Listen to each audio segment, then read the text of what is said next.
Hey, VC, this is Jonathan. This is going to be a entry in Tommy Burton's contest about the Byrds. So, the first question he had was your favorite Byrds album. So, I'm going with one I guess a lot of people have used, and for good reason, because I think it's their best album for sure, is Sweethearts of the Rodeo. The album that Graham Parsons was involved with, and just fantastic record. What else can you say? Roger McGuinn, Chris Hillman, Graham Parsons, Kevin Kelly, got the whole gang there, and it is just a fantastic record. I don't know if anybody knows this. When it first came out, didn't really have much play. People wasn't very successful, but later on, people realized it was a masterpiece, and it is a great, great record.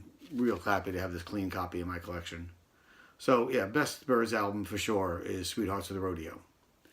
The next one they had was next question Tommy had is who could have been a member of the Byrds, who wasn't.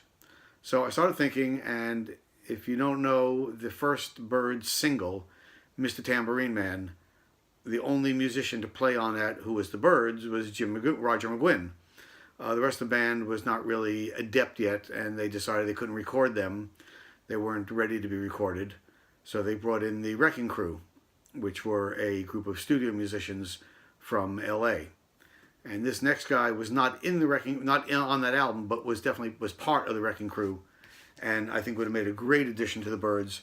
Would have added a little country before Graham Parsons, and it's a little bit out left field, but I think he would have been a great member of the Byrds, and that's Glen Campbell. Amazing guitar player. I think their influence on Glenn would have been a little better. He would have been a little funkier, not quite as commercial as he was, and he would have added amazing guitar riffs and country twang to their band.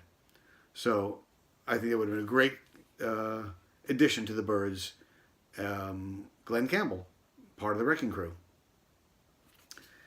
Next question Tommy had was the favorite post-Byrds album by one of the band members, and I just, again, it's an obvious choice, but I still think it's an amazing record. So I had to go with Crosby, Stills, Nash & Young, their second album.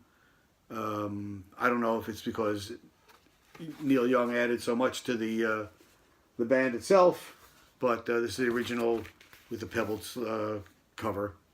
I remember this coming out and how blown away everybody was by what an amazing record this was. So I would go with this one, Crosby, Stills, Nash & Young. Deja Vu, their second album. Next question was, have you ever seen the Byrds live? No, I never got to see the Byrds, but I did get to see Crosby, Stills, Nash & Young at their very first performance at Woodstock.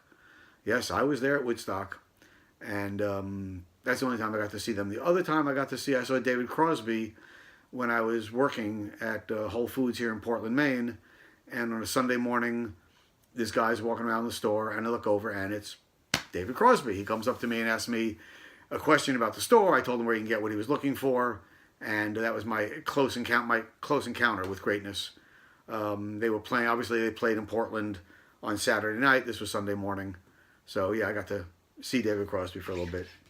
And then the best album by a member of the Byrds after they left the band, and to me, it's this Graham Parsons album, which is called Graham Parsons and the Fallen Angels Live 1973. I think they just re-released this on Record Store Day last year or the year before. I was lucky enough to pick this copy up at a Goodwill for $1 in virtually clean VG++ condition. Great album with Emmylou Harris on it. Live recording that does all the songs New Soft Shoes, Streets of Baltimore, We'll Sweep Out the Ashes, Drugstore Truck Driving Man, 6 Days on the Road, Love Hurts, Cry One More Time. Just fantastic record. Graham Parsons and the Fallen Angels Live 1973. Great, great record. So that's it for the Byrds. A very influential band in the 60s, helping create that folk rock, country rock genre of rock and roll. Congratulations to James Burton, a great channel. If you don't know it, please check James out. And I really enjoy James. Love his videos. And until next time, when we'll see you soon, I hope. Peace.